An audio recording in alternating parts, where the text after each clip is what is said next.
तो भाई हम क्लासिफिकेशन पे चल रहे थे, डू यू रिमेम्बर क्लासिफिकेशन? तो क्लासिफिकेशन में क्या करे थे हम, है किसी को याद?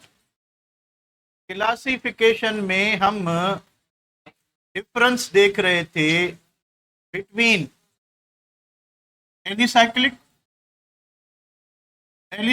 And aromatic, alicyclic and aromatic, why they are different. ठीक है, तो आप में कोई बता सकता है कि इनमें क्या डिफरेंस है? एरोमेटिक और एलिसाइक्लिक में फर्क क्या है? फर्क ये है कि एरोमेटिक कंपाउंड्स को कुछ स्पेशल फीचर्स होते हैं। ठीक है, now these features are absent in what? Alicyclic compound. दूसरी बात कि ये जो कंपाउंड है किस तरह से बिहेव करते हैं? Open chain. these compounds behave like open chain और इसको एलिफेटिक कंपाउंड भी कहते हैं। ओपन चेन और एलिफेटिक कंपाउंड के ये जो कंपाउंड हैं वो ओपन चेन कंपाउंड की तरह बिहेव करते हैं, इसलिए ये जो वर्ड है, इसकी जो वर्ड ओरिजिन है उसका मतलब यही है। Ali means aliphatic, aliphatic means open chain, cyclic means cyclic. तो हैं तो ये साइक्लिक कंपाउंड, पर बिहेव कैसे करते हैं? Open chain. तो ये हमने डिटेल में पढ़ा था, इसको इधर ही रहने देते। अब थोड़ा फर्दर एक्सप्लेन करते हैं क्या फिर एरोमेटिक कंपाउंड होते क्या हैं, एरोमेटिक कंपाउंड क्या होते हैं। तो पहले बुक वाली लैंग्वेज को देख लें, उसके बाद आगे बढ़ते हैं। बुक कहता है कि एरोमेटिक हाइड्रोकार्बन क्या होते हैं? The aromatic compounds are those which are characterized by cyclic arrangement of atoms that are connected by alternate double bond. They are generally follow Huckel rule 4n+2 pi। अब इसको discuss करते हैं। तो book ये कह रहा है कि जनरली जो एरोमेटिक कंपाउंड हैं उनमें एक 6 मेंबर रिंग होगी, 6 मेंबर रिंग होगी। ठीक है, 6 मेंबर रिंग होगी। तो 6 member, what we are doing, we are exploring that what are aromatic compounds. ये क्या होते हैं एरोमेटिक कंपाउंड्स, क्या होते हैं? ठीक है, ये हमारा एरिया है आज का। एरोमेटिक कंपाउंड क्या होते हैं? बुक कहता है, अब ये जो वर्ड एरोमा है ये ग्रीक वर्ड है, ग्रीक एरोमा। एरोमा का मतलब है फ्रेग्रेंस, खुशबू, फ्रेग्रेंस। तो जो पुराने साइंटिस्ट थे या पुराने जो केमिस्ट थे उनका ये मानना था कि ऐसे कंपाउंड जिनको खुशबू होती है उनको एरोमेटिक कंपाउंड क्लासिफाई किया गया था खुशबू की बुनियाद पे। पुराने दौर में कंपाउंड को जायके के बुनियाद पे, खुशबू की बुनियाद पे जो है वो क्या किया जाता था? क्लासिफाई। समझ लें कि अगर कोई कंपाउंड चखने में खट्टा है तो वो एसिड हो गया, अगर कड़वा है तो वो बेस हो गया, अगर मीठा है तो उसको शुगर कहा गया। शुगर यानी आपका जो है कोई भी ओलिगोसेक्राइड हो सकता है, पॉलीसेक्राइड फीके होते हैं, और कोई भी ओलिगोसेक्राइड हो गया या मोनोसेक्राइड होगा। तो कोई भी मोनोसेक्राइड शुगर होगा तो वो जायके में मीठा होगा, कोई भी ओलिगोसेक्राइड होगा तो वो भी मीठा होगा। ठीक है, सवाए किसके? पॉलीसेक्राइड के। अगर किसी कंपाउंड को खुशबू थी तो उनको एरोमेटिक कंपाउंड में क्लासिफाई किया गया, और अगर किसी में बदबू थी तो उनको अल्डिहाइड में किया गया कि अल्डिहाइड को जो है वो बैड ऑर्डर होती है, डिसएग्रीएबल स्मेल, ना बर्दाश्त करने जैसी बदबू होती है। ठीक है, तो एरोमेटिक कंपाउंड जो है ऐसी कैटेगरी है, उन कंपाउंड को कहा गया जिनमें खुशबू होती है। पर जल्दी साइंटिस्ट ने रियलाइज किया कि ऐसे और भी बहुत कंपाउंड हैं जिनमें खुशबू होती है पर वो एरोमेटिक कंपाउंड नहीं होते। फिर कुछ ऐसे एरोमेटिक कंपाउंड हैं जो by properties, by stability aromatic compound हैं पर उनको खुशबू नहीं होती। तो ये खुशबू बदबू वाला खेल जो है ये पुराना हो गया। तो अब हम एरोमेटिक कंपाउंड को सिर्फ इसी प्रॉपर्टी पे क्या करते हैं? क्लासिफाई नहीं कर सकते। फिर हमने फ्राइडे को कुछ स्पेशल कैरेक्टर्स पढ़े थे कि एरोमेटिक कंपाउंड जो हैं वो एलिसाइक्लिक कंपाउंड और ओपन चेन कंपाउंड से, यानी जो वो साइक्लिक कंपाउंड जो एरोमेटिक नहीं हैं उनसे और ओपन चेन कंपाउंड से नंबर ऑफ वेज में डिफरेंशिएट करते हैं। उनमें बहुत सारे डिफरेंसेस होते हैं, तो वो डिफरेंसेस हमने डिस्कस किए थे। उसमें अगर मैं आपको याद दिला दूं तो पहला पहला ये था कि इनको खुशबू होती है, दूसरा ये था कि ये धुएं से जलते हैं due to high percentage of carbon, तीसरा ये था कि ये हाईली अनसेचुरेटेड होते हैं but they behave like saturated compound, और ये हाईली अनसेचुरेटेड हैं तो अल्कीन की तरह इनमें भी एडिशन होनी चाहिए पर इनमें सब्स्टिट्यूशन होती है। उसके बाद जो है अल्कीन जो है वो हाईली रिएक्टिव कंपाउंड होते हैं, ये हाईली स्टेबल कंपाउंड होते हैं। तो ये सारे डिफरेंसेस जो हैं इनको एक अलग कैटेगरी में क्लासीफाई करने पर हमें मजबूर करते हैं, तो इस वजह से हम इनको अलग कैटेगरी में पढ़ते हैं। ठीक है, तो पहली बात बुक क्या कह रहा है कि aromatic compounds are those which are characterized by cyclic arrangement of atoms connected by alternate single and double bond that follow Huckel rule. इस रूल पे भी आते हैं। The term aromatic mean originates from Greek word aroma which means fragrant और अच्छी खुशबू जो है। As these compounds were initially isolated from plant smelling plants, क्योंकि इनका जो ये नाम रखा गया था वो इस बेसिस पे रखा गया था कि शुरुआत में वो पौधे या वो दरख्त जिनकी खुशबू अच्छी थी उनसे इनको क्या किया गया था, आइसोलेट किया गया था, यानी इनको प्रिपेयर नहीं, सिंथेसाइज नहीं किया गया, इनको जस्ट अर्ली डिस्कवर थे, मिक्सचर फॉर्म में थे, उनको जस्ट आइसोलेट किया गया था, ये डिफरेंस था। ठीक है, the parent member of this class is benzene. इसका जो बुनियादी जो मेंबर है वो बेंजीन है, इस वजह से इनको जो बेंजीन है और इसके डेरिवेटिव्स को एरोमेटिक कंपाउंड कहा जाता है। ये कि बेसिक डेफिनेशन है। थोड़ा सा अगर इसको एडवांस लेके जाए तो व्हाट आर एरोमेटिक कंपाउंड, चलें डिस्कस करते हैं। एरोमेटिक कंपाउंड क्या होते हैं, इनकी जो थोड़ा सा अगर इस डेफिनेशन को एडवांस करें, the organic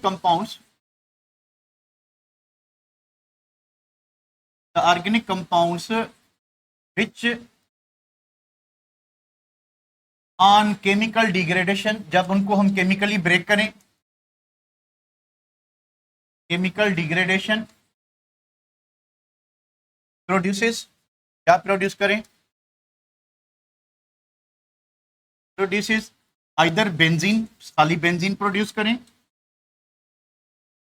और नंबर 2 और बेंजीन के अलावा डेरिवेटिव ऑफ बेंजीन प्रोड्यूस करें, डेरिवेटिव्स ऑफ बेंजीन। और तीसरी बात,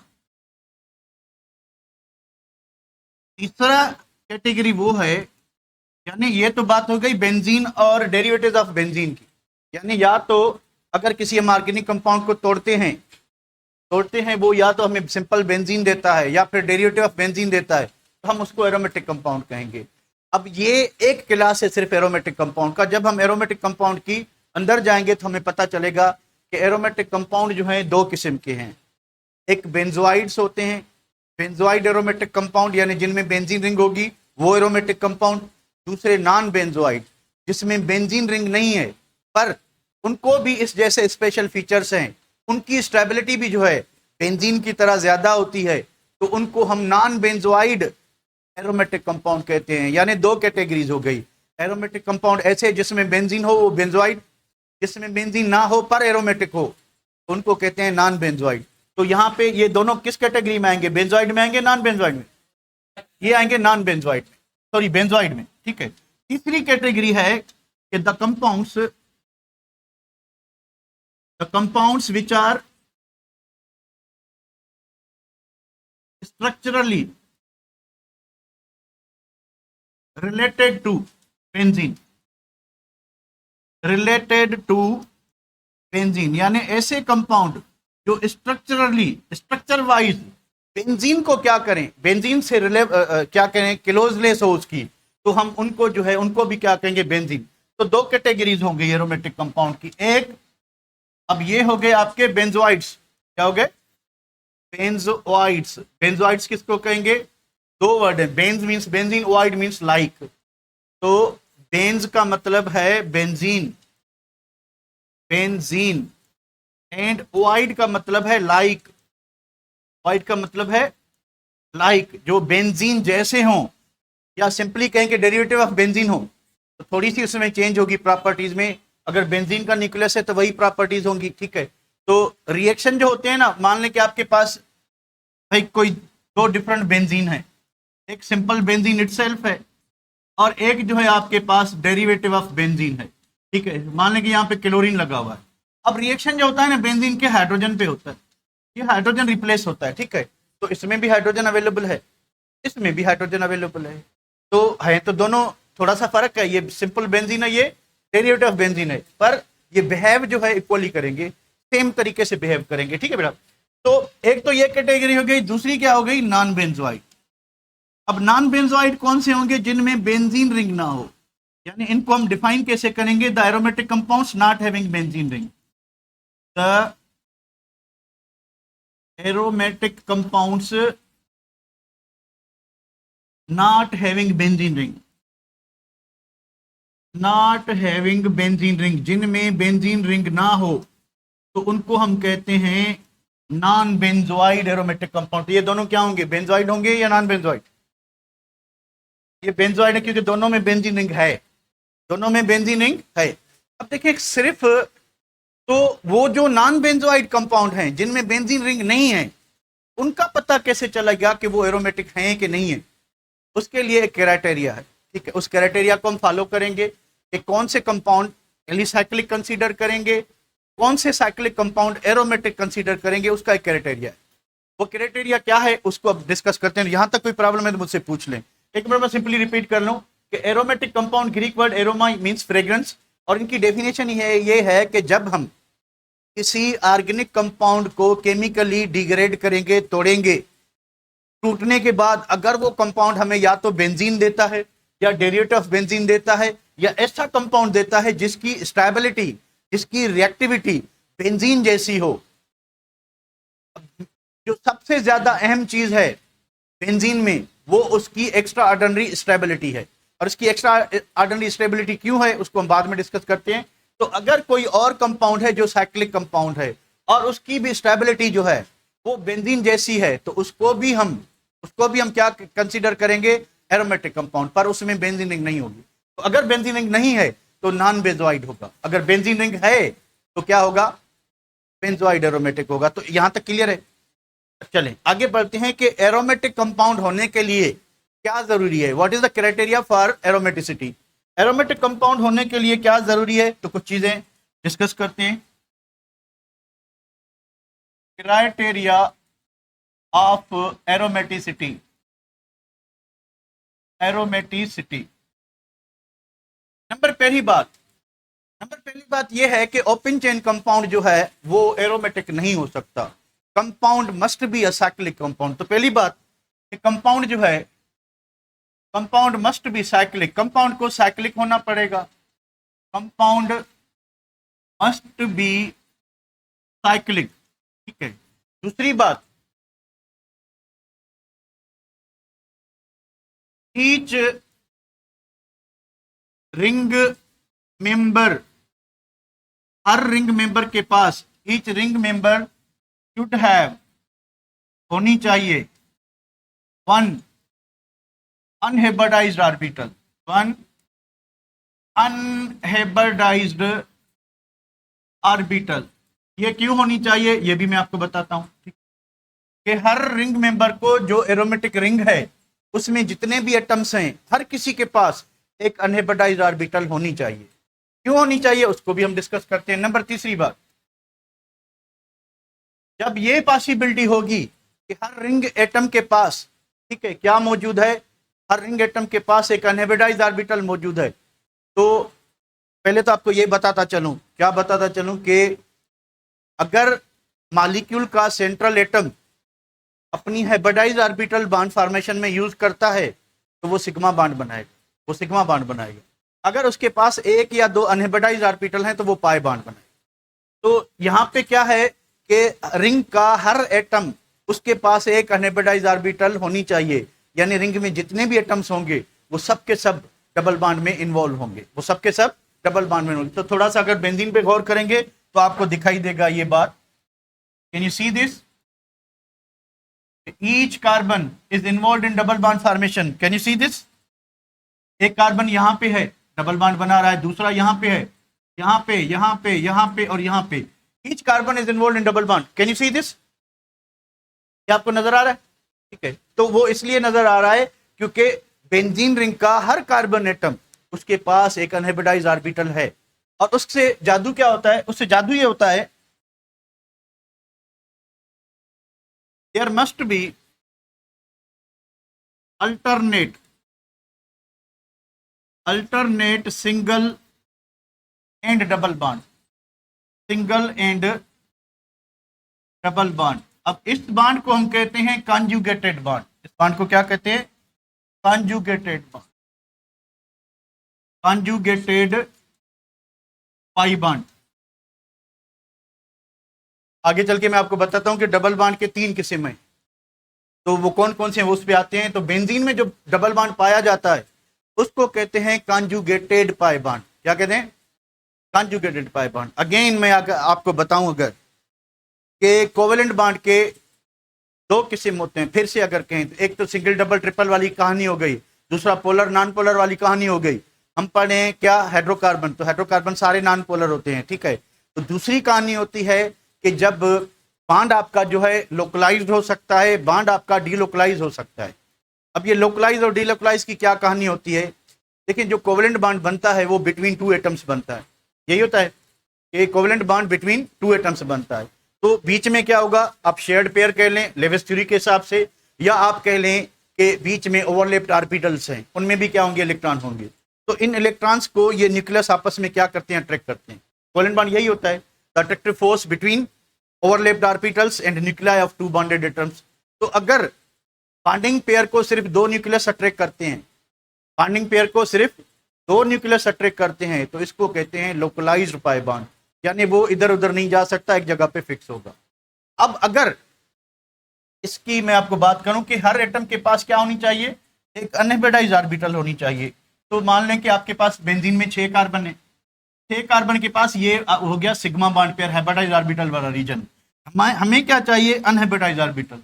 भाई एक कार्बन की अनहाइब्रिडाइज्ड ऑर्बिटल, ये दूसरे की ऑर्बिटल, ये फिर तीसरे की, ये चौथे की, ये पांचवें की और ये छठे की, ठीक है।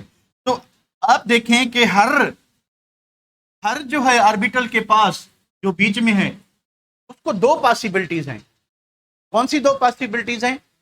कि वो पाई बॉन्ड इससे भी बना सकता है, वो पाई बॉन्ड इससे भी बना सकता है। Can you see this?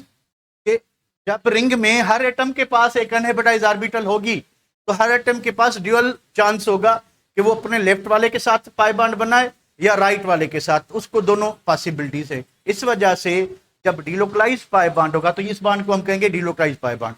अब यहाँ पे देखें कि पाई बॉन्ड यहाँ भी बन सकता है, पाई बॉन्ड यहाँ भी बन सकता है। तो ये न्यूक्लियस, ये न्यूक्लियस, ये न्यूक्लियस, तो इस बॉन्ड को कितने न्यूक्लियस कम से कम अट्रैक्ट करें? 3 न्यूक्लियस।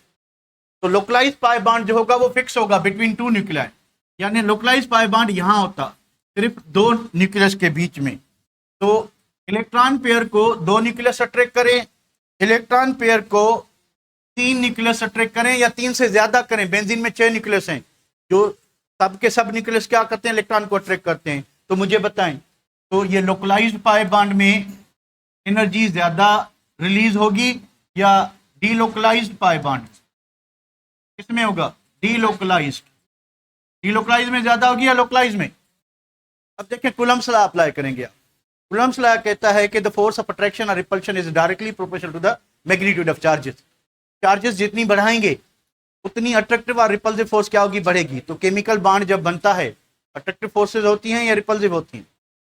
अट्रैक्टिव होती हैं। तो जितने न्यूक्लियस ज्यादा होंगे, अब इलेक्ट्रॉन तो वही हैं, 2 हैं, 2 इलेक्ट्रॉन को 2 न्यूक्लियस अट्रैक्ट करें, 2 इलेक्ट्रॉन को 3 न्यूक्लियस अट्रैक्ट करें, तो मैग्नीट्यूड ऑफ अपोजिट चार्ज बढ़ा या सेम चार्जेस बढ़ा? क्या बढ़ा? तो अट्रैक्टिव फोर्स ज्यादा होगी, तो बॉन्ड क्या बनेगा? मजबूत बनेगा। बॉन्ड क्या बनेगा? मजबूत। तो डीलोकलाइज पाई बॉन्ड जो होता है वो स्ट्रांग होता है। वो क्या होता है? स्ट्रांग होता है। और जो लोकलाइज पाई बॉन्ड होता है वो क्या होता है? वीक होता है। यानी डबल बॉन्ड की कैटेगरी है। अगर बॉन्ड जो है आपका लोकलाइज्ड है, यानी ऐसा बॉन्ड अगर आप लिखते जाएं तो भले लिखते जाएं कि लोकलाइज बॉन्ड क्या होता है? ऐसा बॉन्ड या ऐसा बॉन्ड पेयर जिसको सिर्फ 2 न्यूक्लियस अट्रैक्ट करें, यानी a pi bond which is attracted by only 2 nuclei. अगर 2 ही न्यूक्लियस अट्रैक्ट करेंगे तो लोकलाइज होगा।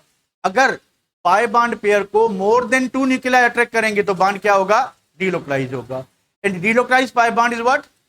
स्ट्रॉन्गर देन और वीकर देन? तो बेंजीन में जो बांड होते हैं वो डिलोकलाइज पाई बांड होते हैं, ठीक है। तो अभी आपको ये बात समझ आ गई होगी, कौन सी बात, कि भाई बेंजीन में या किसी भी एरोमेटिक कंपाउंड में कौन सा बांड होना चाहिए, कॉन्जुगेटेड पाई। कॉन्जुगेटेड पाई बांड क्या होता है, अब इसकी एक और सीन है, इस पे भी वापस आते हैं, पर एक मिनट इसकी आखिरी बात कह लें। जब कंपाउंड के पास ये सारी चीजें होंगी तो आखिरी चीज जो डिसाइड करेगी वो है हक्कल रूल।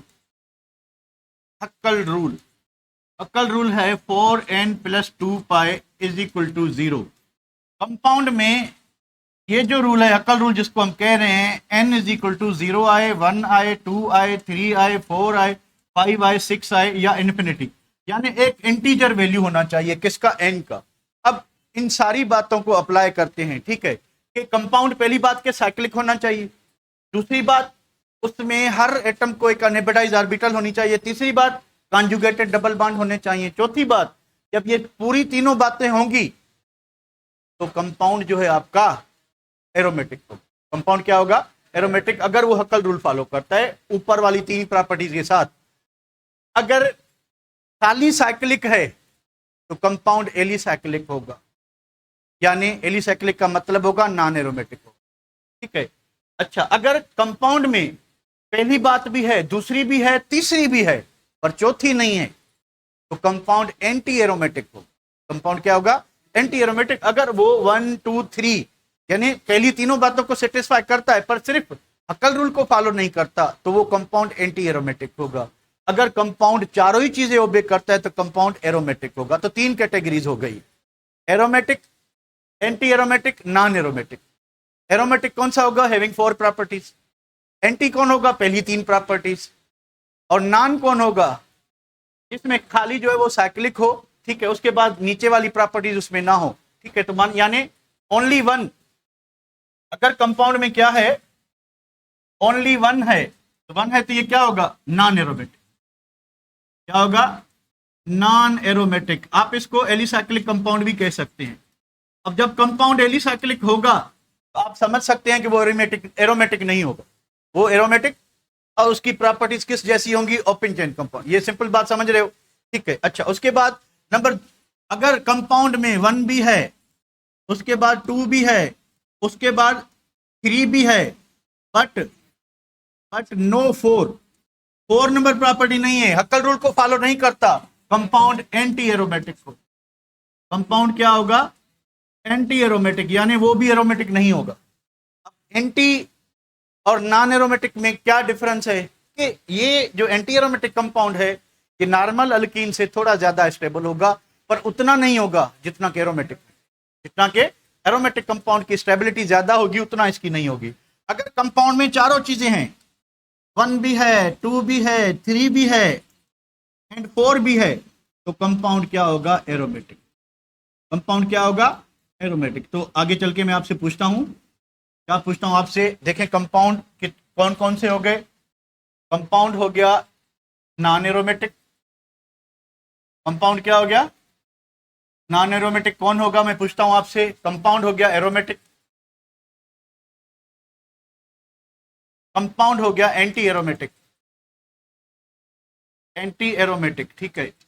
फिर क्या हुआ कि aromatic compound are further classified into benzenoids, benzenoids and non benzenoids, और क्या हो गया, नॉन बेंजोइड्स हो गए, ठीक है। तो भाई एरोमेटिक कंपाउंड की 2 क्लासेस। नॉन एरोमेटिक कंपाउंड क्या होंगे, which are cyclic, which are cyclic but no 2 3 and 4। अब 2 3 4 क्या, पीछे देख लेना, ठीक है। तो अगर कंपाउंड खाली पहली प्रॉपर्टी शो करता है, यानी क्लोज चेन तो है, साइक्लिक है, हक्कल रूल को देखते हैं सुधा एक सेकंड, ठीक है, उस पर आते हैं। तो कंपाउंड साइक्लिक तो है, पर उसमें बाकी जो नीचे वाले फीचर्स हैं, यानी हर कार्बन एटम पे एक अनहाइब्रिडाइज्ड ऑर्बिटल होनी चाहिए, वो नहीं है। उसके बाद कॉन्जुगेटेड पाई बॉन्ड होने चाहिए, वो नहीं है। तो हक्कल रूल अल्टीमेटली फॉलो नहीं करेगा वो कंपाउंड। हक्कल रूल तब फॉलो होगा जब ऊपर वाली तीनों प्रॉपर्टीज होंगी, उनके सिवाय हक्कल रूल फॉलो नहीं होगा। ये एक चीज हो गई, ठीक है। अगर कंपाउंड जो है एंटी एरोमेटिक है तो कंपाउंड क्या शो करेगा कि कंपाउंड साइक्लिक भी होगा, ठीक है, कंपाउंड में कॉन्जुगेशन भी होगी, यानी डिलोकलाइज बॉन्ड भी होंगे, पर कंपाउंड जो है डू नॉट फॉलो, साइक्लिक भी है, कॉन्जुगेशन भी है और अनहाइब्रिडाइज्ड ऑर्बिटल भी हैं, अनहाइब्रिडाइज्ड ऑर्बिटल भी हैं, पर क्या नहीं है, but do not follow हक्कल rule, but do not follow, यानी हर चीज है सवाए किसके, हक्कल रूल के, फॉलो हक्कल रूल। ये रूल फॉलो करना एरोमेटिक कंपाउंड के लिए जरूरी है। ये रूल है क्या वो मैं आपको बताता हूं, पर ये व्हाट इट कंसर्न विथ, इसका मतलब ये होता है कि अगर कोई कंपाउंड इस रूल को फॉलो करता है तो वो एक्स्ट्रा ऑर्डिनरी स्टेबल मॉलिक्यूल होगा। ये एक स्टैंडर्ड है, it is a measure of extra stability of pi bond, it is measure of extra stability of pi bond, जो कि किस में पाया जाता है, एरोमेटिक कंपाउंड में। तो एरोमेटिक कंपाउंड को जो बॉन्ड होता है वो नॉर्मल अल्कीन से बहुत ज्यादा स्ट्रांग होता है। क्यों होता है उसको हम आगे चल के पढ़ेंगे, पर यहां तक आपके लिए इतना काफी है कि एरोमेटिक कंपाउंड का जो पाई बॉन्ड है वो नॉर्मल पाई बॉन्ड नहीं होता, वो डिलोकलाइज पाई बॉन्ड होता है, वो कॉन्जुगेटेड पाई बॉन्ड होता है, और कॉन्जुगेटेड पाई बॉन्ड हमेशा दूसरे जो डाइंस होते हैं या पोलीइंस होते हैं उनसे ज्यादा स्टेबल होता है। तो अच्छा, उसके बाद भाई अगर कंपाउंड एरोमेटिक है, एरोमेटिक कंपाउंड में क्या होगा, तो बेंजोइड वो होगा, aromatic having benzene ring, aromatic having benzene ring, कि अगर एरोमेटिक है और बेंजीन रिंग है तो हम कहेंगे क्या है, बेंजोइड एरोमेटिक है। वो कब होगा, जब चारों प्रॉपर्टी शो करेगा, 1 2 3 4, हक्कल रूल फॉलो करें, यानी 1 2 3 एंड 4, अगर ये सारी प्रॉपर्टी शो करता है तो वो एरोमेटिक होगा। नॉन बेंजोइड कौन होगा, aromatic, aromatic without benzene ring, without benzene ring, जिसमें बेंजीन रिंग ना हो, विदाउट बेंजीन रिंग। यहां तक क्लियर है बेटा, इसको एक मरतबा समझ लें। अब आते हैं हक्कल रूल पे। हक्कल रूल क्या होता है, हक्कल यानी किसी को हक्कल देना। हक्कल कैसे देते हैं, ओ यो यो, तो यहां तक कोई प्रॉब्लम, तो बाद में हक्कल देते हैं, हक्कल दें, चलें भाई हक्कल देते हैं, हक्कल देते हैं भाई, हक्कल। अच्छा, यहां से हक्कल देने की शुरुआत करते हैं। हमारे पास है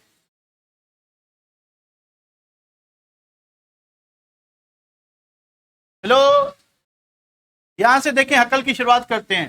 कंपाउंड है 1,3, ये देखें 1 2 3 4, 1,3 साइक्लोब्यूटाडाइन, साइक्लोब्यूटाडाइन, समझ रहे हैं। तो क्या आपको हर कार्बन डबल बॉन्ड बनाते नजर आ रहा है? बिल्कुल है, क्यों नहीं है। ये देखिए double bond, double bond, double bond and double bond, यानी हर कार्बन के पास साइक्लिक है, हर कार्बन के पास एक अनहाइब्रिडाइज्ड ऑर्बिटल है, यानी साइक्लिक होने के साथ इसकी कौन सी प्रॉपर्टी है, इसमें 1 है, ओके, 2 भी है, ओके, 3 भी है, कंजुगेटेड पाई बॉन्ड है, alternate single and double bond, double bond single bond, double bond single bond है, तीनों हैं। अब ये कंपाउंड एरोमेटिक होगा कि नहीं होगा, कौन डिसाइड करेगा, हक्कल रूल। चलें भाई हक्कल रूल को देखते हैं। तो नंबर 4, हक्कल रूल को आप कैसे देखेंगे कि भाई हक्कल रूल ये है, हक्कल रूल इस तरह से काम करता है कि 4n + 2 pi is equal to, अब हमने इक्वल टू क्या लिखना है कि pi electrons in compound, compound के अंदर पाई इलेक्ट्रॉन्स कितने हैं देख के बताएं जरा। 4n + 2 पाई, पाई बॉन्ड कितने हैं, पाई बॉन्ड कितने हैं, 2, एक पाई बॉन्ड में 2 इलेक्ट्रॉन, 2 में, तो हम यहां पे लिखेंगे 4 पाई। इज इट क्लियर, क्या करना है, वही फार्मूला 4n + 2 पाई, फार्मूला है क्या, फार्मूला ये है कि 4n + 2 पाई = 0।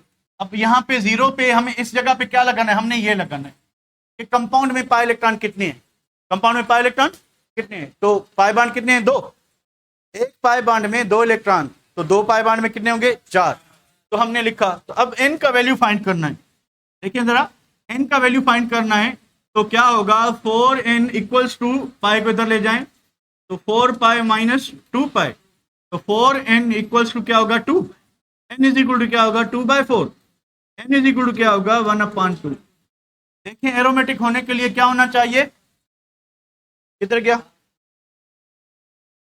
वो, किधर गया हक्कल रूल। n का वैल्यू क्या आना चाहिए, 0 1 2 3 4, यानी इंटीजर वैल्यू होना चाहिए। क्या आना चाहिए, इंटीजर। पर वैल्यू क्या आया हमारा वैल्यू क्या आया, हमारा वैल्यू आया फ्रैक्शन में। तो जब भी हक्कल रूल में n का वैल्यू फ्रैक्शन में आएगा और कंपाउंड जो है, और कंपाउंड में बाकी तीनों प्रॉपर्टीज है, पहली नंबर भी है, साइक्लिक भी है, अनएबिटल ऑर्बिटल भी है, और उसके बाद क्या चीज है, कॉन्जुगेशन भी है, हक्कल रूल फॉलो नहीं करता तो कंपाउंड एंटी एरोमेटिक होगा। कंपाउंड क्या होगा, एंटी एरोमेटिक होगा। कंपाउंड हम क्या कहेंगे इसको, कि this compound is anti aromatic, this compound is anti aromatic. क्या यहां तक क्लियर है बेटा, यहां तक क्लियर है, बढ़े आगे चले। एक और एग्जांपल करते हैं। अब एग्जांपल करते हैं हम किसका, हमारे पास है नेफ्थलीन।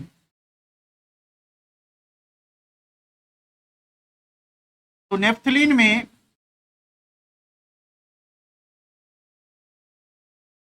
पाई बॉन्ड कितने हैं, हमारे पास जो कंपाउंड है वो है नेफ्थलीन, नेफ्थलीन, ठीक है। नेफ्थलीन में नंबर पहली प्रॉपर्टी यस है, साइक्लिक है। नंबर दूसरी प्रॉपर्टी क्या, आपको हर कार्बन डबल बॉन्ड बनाता हुआ नजर आ रहा है, मे भी आपको ना दिखाई दे बट यस, ठीक है। नंबर तीसरी बात, कॉन्जुगेटेड डबल बॉन्ड हैं, यस हैं बिल्कुल हैं, देख लें, double bond single bond, double bond single bond, double bond single bond, double bond single bond, single bond double bond, double bond single bond, single bond double, तो conjugated double bond भी हैं, ठीक है बेटा, ये चीज भी है। अब कौन डिसाइड करेगा, हक्कल रूल, आप खुद मेहनत करें, नहीं बनी फ्रैक्शन नहीं होना चाहिए। देखें n का वैल्यू 2 आता है, 1/2 आता है, n का वैल्यू क्या आता है देख लें, n का वैल्यू क्या आता है 2 या 1/2। अच्छा देखें हक्कल रूल में क्या करोगे आप, हक्कल रूल में आप हक्कल दोगे कि 4n + 2 पाई इक्वल्स टू के कंपाउंड में पाई बॉन्ड कितने, 1 2 1 2 3 4 5, यानी 10 पाई इलेक्ट्रॉन, 10 पाई, ठीक है। तो 4n इक्वल्स टू क्या होगा, 2 पाई को इधर ले जाएं तो 10 पाई माइनस क्या हो गया 2 पाई, तो 4n इक्वल्स टू क्या हो गया 8, तो 4n इज इक्वल टू क्या होगा 8/4, n इज इक्वल टू क्या होगा 2। तो अगर हक्कल रूल का वैल्यू इंटीजर आए तो कंपाउंड क्या होगा, एरोमेटिक। तो ये हक्कल रूल को फॉलो कर रहा है, तो ये जो नेफ्थलीन है ये क्या होगा, एरोमेटिक। नेफ्थलीन क्या होगा, एरोमेटिक। किस कैटेगरी में आएगा, बेंजोइड में, नॉन बेंजोइड में, ये बेंजोइड है क्योंकि 2 बेंजीन रिंग है इसमें क्या है, ये बेंजोइड एरोमेटिक है, ठीक है, इसमें 2 बेंजीन रिंग है। यहां तक क्लियर है बेटा, यहां तक बात समझ आ रही है, आप लोगों को समझ आ रही है गाइस, एनी क्वेश्चन। का पाई बॉन्ड काउंट कर लें, 1 2 3 4 5 पाई बॉन्ड है, एक पाई बॉन्ड में 2 इलेक्ट्रॉन, तो 5 में 10 होंगे।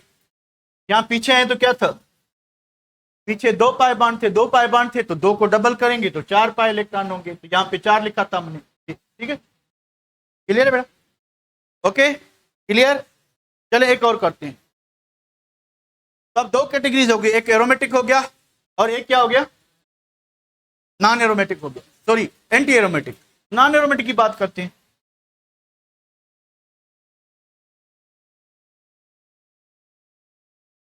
अगर मेरे पास ये कंपाउंड है साइक्लोहेक्साडाइन, साइक्लोहेक्साडाइन, साइक्लोहेक्सा कौन सा होगा, 1 2 3 4 5 6, क्या होगा 1 4, साइक्लोहेक्सा साइक्लोहेक्सा 1,4 डाइईन। तो पहले ही बता दें, नंबर 1 प्रॉपर्टी है इसमें, है बिल्कुल। नंबर 2 है, यस नहीं है। ये यहां पे देखें, हर कार्बन डबल बॉन्ड नहीं बना रहा, ये कार्बन डबल बॉन्ड नहीं बना रहा, ये कार्बन डबल बॉन्ड नहीं बना रहा। जो कार्बन डबल बॉन्ड नहीं बनाएगा वो sp3 हेपेटाइज हो, वो, और जो कार्बन sp3 हेपेटाइज होगा उसके पास अनहेपेटाइज ऑर्बिटल नहीं होगी, तो वो पाई बॉन्ड को डिलोकलाइज होने नहीं देगा। डिलोकलाइजेशन के लिए जरूरी है कि पाई बॉन्ड एक जगह से दूसरी जगह शिफ्ट हो सके। उसके लिए जरूरी है कि रिंग के हर एटम के पास क्या होना चाहिए, एक अनहेपेटाइज ऑर्बिटल होनी चाहिए। तो ये कंपाउंड जो है इसमें सेकंड प्रायोरिटी नहीं है, तो ये कंपाउंड आपका एंटी भी नहीं होगा, क्योंकि एंटी होने के लिए क्या होना था, 3 प्रॉपर्टी होनी थी। तो ये कंपाउंड क्या होगा, नॉन एरोमेटिक। हक्कल रूल फॉलो करने की जरूरत ही नहीं, ये क्या होगा, नॉन एरोमेटिक होगा। चलें और कोई कंपाउंड लेते हैं। मेरे पास है पायरिडीन। पायरिडीन में क्या चीज है, ठीक है, पायरिडीन में देखें हर कंपाउंड डबल बॉन्ड बना रहा है, हर एलिमेंट डबल बॉन्ड बना रहा है, डबल बॉन्ड बना रहा है, डबल बॉन्ड बना रहा है, डबल बॉन्ड बना रहा है, डबल बॉन्ड बना रहा है, डबल बॉन्ड बना। तो पायरिडीन थोड़ा बिगड़ गया है, दोबारा लिखता हूं मैं। तो यहां पे जो हेट्रो एटम है वो नाइट्रोजन है, ठीक है। क्या इसमें बेंजीन रिंग है, क्या इसमें बेंजीन रिंग है, बिल्कुल नहीं है। कहां है बेंजीन, नाइट्रोजन है यहाँ पे, कार्बन तो नहीं है, ठीक है। तो इस कंपाउंड को देखें, नंबर पहली प्रॉपर्टी है यस, नंबर दूसरी प्रॉपर्टी है यस, नंबर तीसरी प्रॉपर्टी है यस, नंबर चौथी प्रॉपर्टी। देखिए अगर, अब रटे की बात बताऊं, अगर रूल आपको अप्लाई नहीं करना तो वो भी मैं आपको तरीका दिखा दूं, बता दूं कि अगर आपके पास सिंगल रिंग है, ठीक है, आपके पास क्या है, सिंगल रिंग, ठीक है, उसके बाद उसमें 6 पाए इलेक्ट्रॉन हैं। कितने पाए इलेक्ट्रॉन है, 6। तो इसमें n का वैल्यू 1 आएगा, ठीक है, वो क्या होगा, एरोमेटिक। वो क्या होगा, एरोमेटिक होगा। पर सिंगल रिंग कौन सी, इफ 1, 2 एंड 3, देन उसके बाद अगर सिंगल रिंग है, 1 भी है, 2 भी है, 3 भी है, मतलब क्या हुआ कि साइक्लिक है, उसके बाद अनहेपेटाइज ऑर्बिटल भी है, उसके बाद कॉन्जुगेशन भी है, उसके बाद अगर सिंगल रिंग है तो बिना हक्कल रूल को फॉलो किए अगर उसमें 6 पाए इलेक्ट्रॉन हैं, n का वैल्यू 1 आएगा, वो क्या होगा, एरोमेटिक, ठीक है। 6 के अलावा कोई भी आता है तो वो क्या होगा, ठीक है। अगर सिंगल रिंग है, यही चीज सिंगल रिंग है, इलेक्ट्रॉन 2 हैं, 4 हैं, 8 हैं, ठीक है, तो n का वैल्यू क्या आएगा, n का वैल्यू क्या आएगा, 1/x आएगा, फ्रैक्शन में आएगा। n का वैल्यू क्या आएगा, फ्रैक्शन में, ठीक है। तो कंपाउंड क्या होगा, एंटी एरोमेटिक। कंपाउंड क्या होगा, एंटी एरोमेटिक होगा। अगर यहां पे खड़े खड़े एक एग्जांपल कर लें तो कर लेते हैं। अगर हमारे पास साइक्लोऑक्टा टेट्राईन है, हमारे पास क्या है, साइक्लोऑक्टा टेट्राईन, साइक्लोऑक्टा टेट्राईन, हक्कल रूल फॉलो कर लें, पहली तीनों चीजें हैं इसमें, ठीक है। तो 4n + 2 पाई = 8 पाई, सही है, क्योंकि 4 पाई बॉन्ड है, 1 2 3 4, 4 पाई बॉन्ड 8 पाई इलेक्ट्रॉन, तो 2 इधर माइनस किए, कितने हो गए, 6। तो 4n = 6 पाई, तो 4n = क्या होगा, 6/4 = 1.5, 1.5। तो कंपाउंड एरोमेटिक या नॉन एरोमेटिक, एंटी एरोमेटिक। अच्छा, एंटी भी आपका क्या होगा, नॉन एरोमेटिक ही होगा, पर थोड़ा सा इसकी जो स्टेबिलिटी है उसमें क्या होगा, थोड़ा फर्क होगा, ठीक है। ये बात समझ आ रही है बेटा, ओके। उसके बाद अगर 2 रिंग हैं, इफ 2 रिंग्स, तो 4 इलेक्ट्रॉन बढ़ाते जाएं, 4 इलेक्ट्रॉन, यानी 6 वाला एरोमेटिक होता है तो 10 कर लें। अगर 10 पाई इलेक्ट्रॉन होंगे तो n = 2 आएगा, कंपाउंड एरोमेटिक। कंपाउंड क्या होगा, एरोमेटिक होगा, ठीक है। अगर 3 रिंग्स हैं, रटे वाली बात बता रहा हूं, अगर 3 रिंग्स हैं, ठीक है, तो 14 पाई इलेक्ट्रॉन, 4 बढ़ाते जाओ, n कितना आएगा, 3, कंपाउंड क्या होगा, एरोमेटिक होगा। अगर खड़े खड़े हम एग्जांपल लिखें तो नेफ्थलीन अभी हमने किया था, 2 बेंजीन रिंग थी, बाकी सारी चीजें n = क्या आएगा, 2 आएगा। अगर हम एंथ्रासीन की बात करें, 3 रिंग होती हैं, बाकी सारी चीजें वही, अल्टरनेट, सिंगल, डबल बॉन्ड, ये वो, N इज इक्वल टू क्या आएगा, 3 आएगा। कंपाउंड क्या होगा, एरोमेटिक। कंपाउंड क्या होगा, एरोमेटिक। ठीक है बेटा, तो ये चीज आपको आनी चाहिए। उसके बाद आखिरी बात सीखते हैं। अगर मेरे पास ये कंपाउंड है,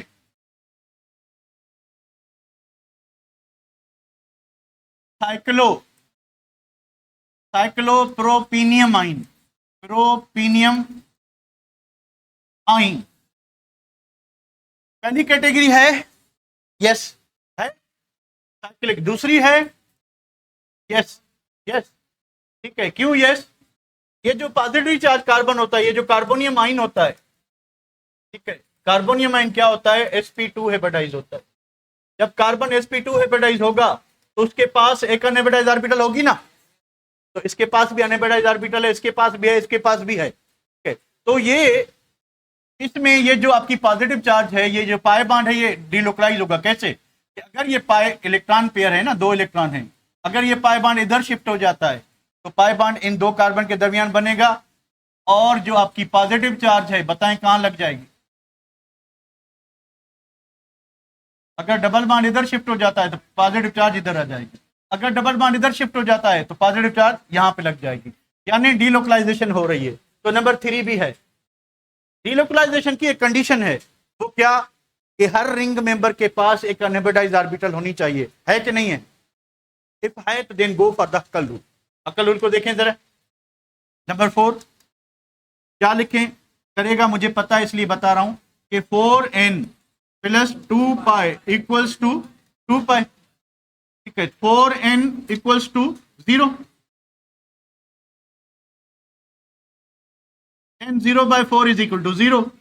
अगर n का वैल्यू 0 फिर भी क्या होता है, एरोमेटिक होता है। चलें एक और चीज देखें, एक और। तो ये एरोमेटिक तो है, कौन सा एरोमेटिक है, बेंजोइड नॉन बेंजोइड? ये नॉन बेंजोइड एरोमेटिक। ये कौन सा है, नॉन बेंजोइड। तो ये एरोमेटिक और नॉन बेंजोइड, ठीक है, ये नॉन बेंजोइड एरोमेटिक है, नॉन बेंजोइड एरोमेटिक कंपाउंड है, ठीक है बेटा। आखिरी एग्जांपल करते हैं दिन का, क्योंकि फिर रात हो जाएगी।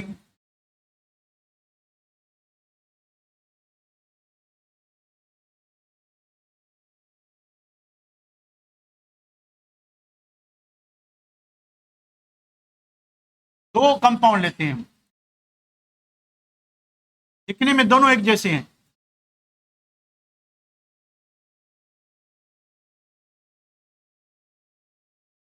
देखें इन दोनों में इसके पास पहली है, यस, दूसरा यस। देखिए ये कार्बन sp2 हेपेटाइज होगा, इसमें pz ऑर्बिटल अनहेपेटाइज मौजूद है, ठीक है। तीसरी है, यस।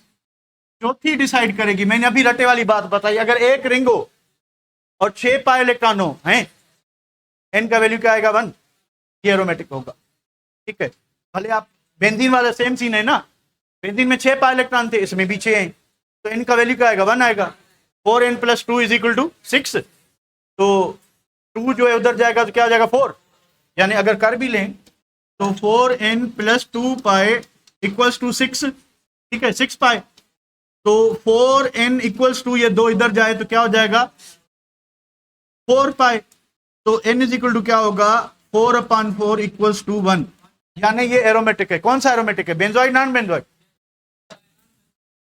बेंजीन रिंग कहां है, तो ये क्या है, ये नॉन बेंजोइड एरोमेटिक है, नॉन बेंजोइड एरोमेटिक, एरोमेटिक। अच्छा एक बात बताता चलूं, पंजाब के बुक में नॉन एरोमेटिक को नॉन बेंजोइड कहा गया है, पर ऐसा नहीं है। बेंजोइड एरोमेटिक कंपाउंड होते हैं जिनमें बेंजीन रिंग हो, नॉन बेंजोइड एरोमेटिक कंपाउंड होते हैं जिनमें वो हों तो एरोमेटिक, पर बेंजीन रिंग की वजह से नहीं, उनकी स्टेबिलिटी की वजह से क्या हो, एरोमेटिक हो, ठीक है। अब यहां पे देखें कि पहली प्रॉपर्टी है यस, दूसरी प्रॉपर्टी है no. Now this is the sp3 hybridized carbon, this is what, sp3 hybridized carbon. ये sp3, इसके पास अनहेपेटाइज ऑर्बिटल नहीं है, इसके पास अनहेपेटाइज ऑर्बिटल नहीं है, इस वजह से जब सेकंड जो है वो क्या है, कहते हैं प्रॉपर्टी नहीं है, तो आप इसको किस में कैटेगराइज करोगे, एंटी बेंजोइड, नॉन बेंजोइड और नॉन, ये आपका क्या होगा, नॉन एरोमेटिक। यहां तक क्लियर है बेटा? चले भाई इसको सेव करते हैं।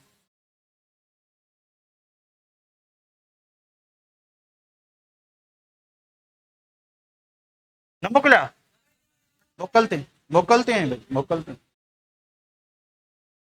कोई क्वेश्चन है तो ग्रुप में शेयर कर लें, इसको देख लेना जरा।